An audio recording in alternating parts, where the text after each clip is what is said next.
Emma, since you're already in the kitchen, you might as well help serve the appetizers. My mother's voice carried that familiar tone of dismissal as she adjusted my sister Victoria's designer dress. The catering staff is short-handed, and you know where everything goes. I stood there in my carefully chosen evening gown, a glass of untouched champagne in my hand, watching as my family transformed our childhood home into a shrine to Victoria's engagement. At 32, I was the CEO of my own charitable foundation, managing millions in philanthropic funds, including the substantial backing of my family's beloved community center. Yet here I was, being relegated to kitchen duty at my sister's engagement party. But Mom, Victoria pouted, her perfectly manicured hands smoothing down her dress. Emma's wearing Valentino. Wouldn't it be awful if she spilled something on it? The concern in her voice was as fake as her eyelashes. Then she should have worn something more practical, my mother replied, not even bothering to look in my direction. Emma, dear, the mini quitches need to go out first. I felt my jaw tighten, but years of boardroom negotiations had taught me to maintain composure. Mom, I'm a guest, not catering staff. Don't be difficult, she snapped. Your sister's future in-laws are here. The Hamiltons are very important people, and everything needs to be perfect. You're good at organizing things. That's your strong suit, isn't it? Right, because running a multi-million-dollar foundation was just organizing things.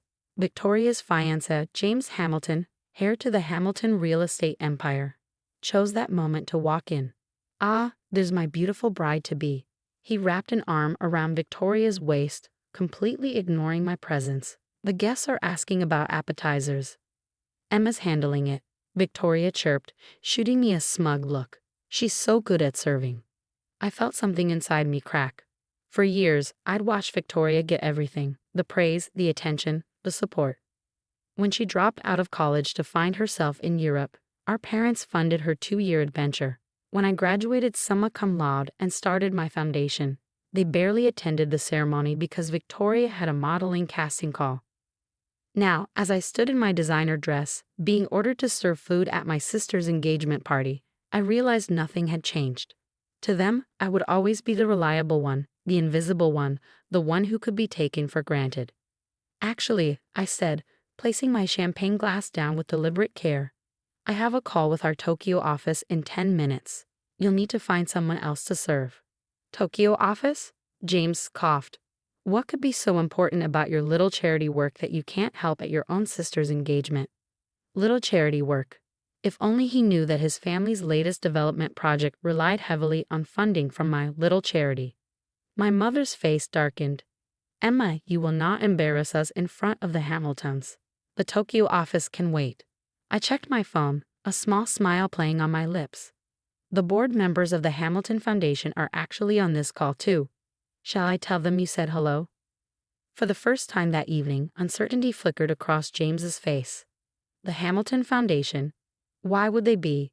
Oh, didn't Victoria tell you? My little charity is the primary funding partner for your family's community development projects. We're finalizing the details for the next phase tonight. The color drained from James's face. Victoria's smug smile faltered. Now, if you'll excuse me, I said, smoothing down my Valentino. I have some important organizing to do. As I walked toward the study, I heard my mother's harsh whisper, Victoria, why didn't you tell us Emma's foundation was involved with the Hamiltons? I didn't know, Victoria stammered. She never talks about work. No, I thought to myself, they never asked about my work. They were too busy planning perfect parties and managing Victoria's image to notice that their reliable daughter had built something significant. In the study, I closed the door and sat at my father's old desk. There was no call with Tokyo, not tonight anyway. But as I opened my laptop and looked at the funding approval for the Hamiltons' latest project sitting in my inbox, unsigned, I realized something had shifted. For years, I'd let them treat me like a background character in Victoria's starring role. I'd funded their projects, supported their causes, and stayed quiet when they dismissed my achievements. But watching them out there, planning another celebration where I was expected to serve rather than be served, I knew it was time for a change. I pulled up the foundation's database where every donation to my family's beloved community center was listed. Victoria was on their board, her only real job, appointed by our parents to give her some semblance of responsibility. The center was her pride and joy, the one thing she claimed to care about besides herself. My finger hovered over the keyboard as I thought about all the times I'd been pushed aside, told to serve, expected to give while never receiving. The Foundation's next quarterly funding review was coming up. Perhaps it was time for my family to learn exactly what my little charity work meant to their perfect world. The morning after Victoria's engagement party, I sat in my office overlooking the city, reviewing the quarterly funding reports.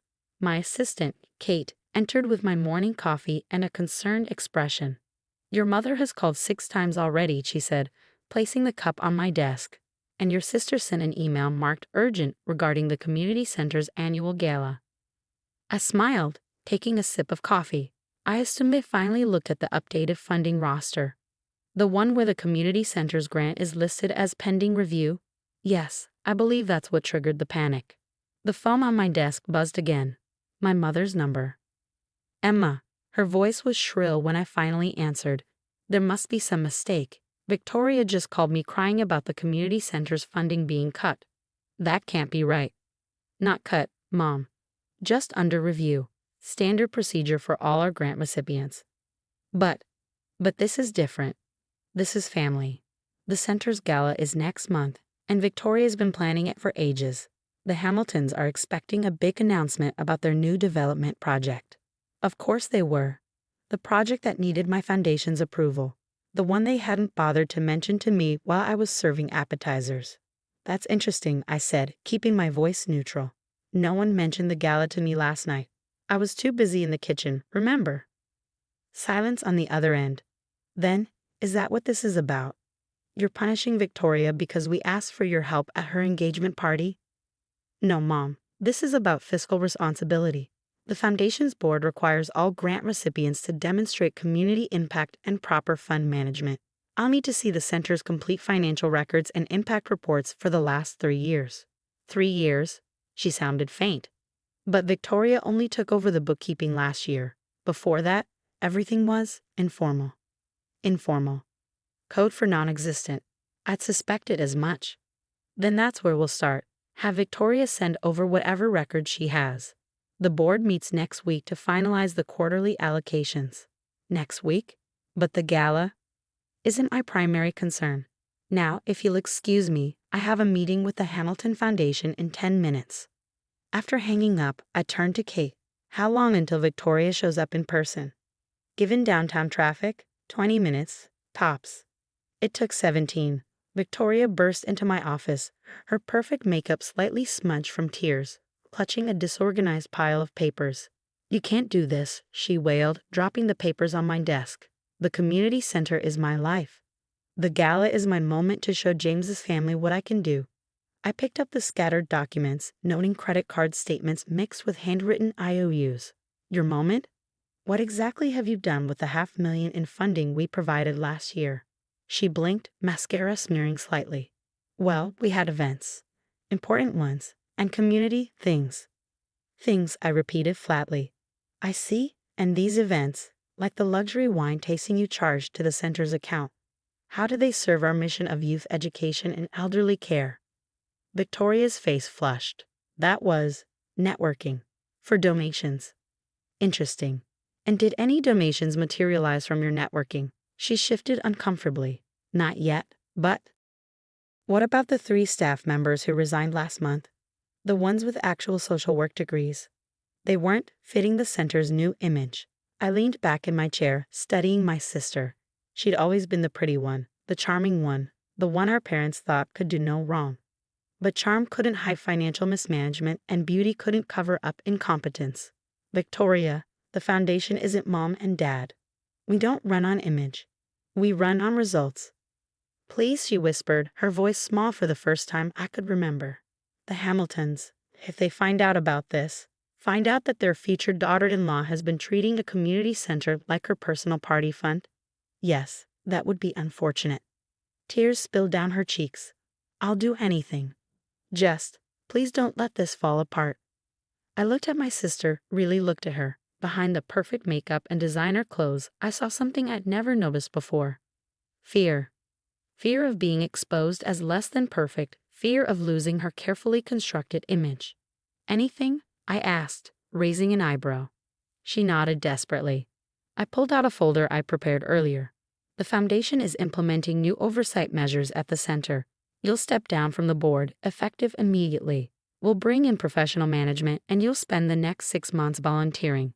Actually volunteering, not networking, with our youth programs. Volunteering? She looked horrified. But my schedule is suddenly very open. Unless you prefer, I share these financial records with the Hamilton Foundation. Victoria grabbed the folder, her hands shaking. When do I start? I smiled, thinking of all those times I've been told to serve, to help, to stay in the kitchen. Today, the after-school program needs help serving snacks to the kids. Try not to spill anything on your designer dress. The community center's annual gala looked very different from what Victoria had originally planned. Gone were the crystal champagne fountains and caviar stations she'd ordered. Instead, the walls showcased photographs of actual community impact: elderly residents in computer literacy classes, teenagers in coding workshops, and yes, my sister in an apron serving snacks to kids after school. I stood at the entrance, greeting board members and donors, when my mother appeared, looking uncomfortable in a modest black dress. "Emma," she said, wringing her hands. "Everything looks different. Different good or different bad?" She glanced around at the success stories displayed on banners, the elderly residents proudly demonstrating their new tech skills to guests. Just different. Victoria's been different too. Working with actual people instead of planning parties tends to do that. Before she could respond, James Hamilton approached with his parents. The past month had been interesting for him. Discovering that his fiancée's little charity work sister controlled a significant portion of his family's development funding. "Emma," he said, extending his hand. "Remarkable transformation of the center. Our foundation's board is impressed with the new direction." "Thank you, James. It's amazing what proper management can accomplish." I turned to his parents. "I believe we have that meeting tomorrow about Phase 2 funding." Mrs. Hamilton nodded enthusiastically. "We've reviewed your proposal. The focus on sustainable community development is exactly what we've been looking for." My mother's eyes widened at their exchange. All these years, she pushed Victoria into society events, convinced that charm and connections were everything. Now she was watching her overlooked daughter discuss multi-million-dollar deals with the very family she'd been so desperate to impress. Victoria arrived then, not in her usual designer wear, but in the center's staff polo shirt. She'd spent the day setting up with the other volunteers, something old Victoria would have considered beneath her. "The youth coding demonstration is ready," she said, professional and focused. "And Mr. Peterson from the senior center wants to show everyone his new digital art gallery." I noticed dark smudges under her carefully concealed makeup, evidence of actual work rather than social planning. But there was something else too. Pride. Real pride, not the artificial kind that came from wearing the right clothes or knowing the right people. "Well done," I said, meaning it. "Why don't you give the Hamiltons a tour?" As Victoria led them away, I overheard James saying, "You never told me you were interested in actual community work." My mother touched my arm. "Emma, I think I owe you an apology." I turned to her, surprised. In 32 years, I'd never heard those words from her lips. "All these years," she continued, "we pushed Victoria into the spotlight because we thought she needed it more. She was the pretty one, the social one. We thought we were helping her succeed. But you built something meaningful without your help." She flinched. "Yes, and we didn't see it. Worse, we took advantage of it. Used your success to prop up Victoria's image. Made you serve at parties when you should have been the guest of honor." I watched Victoria across the room, earnestly explaining the center's new programs to potential donors. "Sometimes serving others is exactly what we need to grow." "Is that why you did this?" Made her volunteer instead of just cutting the funding. I smiled. "The foundation isn't about punishment, Mom. It's about impact." Victoria needed to learn that real value isn't about appearances. Sometimes it's about getting your hands dirty. Later that evening, as the gala wound down, Victoria found me in our old favorite spot, the center's small kitchen. "There's something I need to say," she began, fiddling with her name badge. "I've been awful to you. For years. I took advantage of your success while mocking your work. I let my fiancé disrespect you. I watched Mom and Dad treat you like the help, and I enjoyed it because it made me feel special. And now?" I asked, genuinely curious. Now I understand what you built. These past months, working with the kids, seeing actual changes in people's lives. It's real. More real than all the parties and connections I thought were so important. She took a deep breath. James and I are postponing the wedding. I want to earn my place on the center's board properly this time. Learn the business side, understand the impact metrics, maybe even get that social work degree I dismissed before. I study my sister, seeing determination replace the old entitlement in her eyes. The foundation is always looking for qualified program directors. Really? Hope flickered across her face. You'd give me another chance. No, I said firmly. You'll have to earn it. But this time, I'll know you're doing it for the right reasons. Victoria nodded, then gestured to the kitchen around us. Remember when Mom made you serve appetizers at my engagement party? Hard to forget. Well, the next time we have a family event, I'll be right here with you in the kitchen.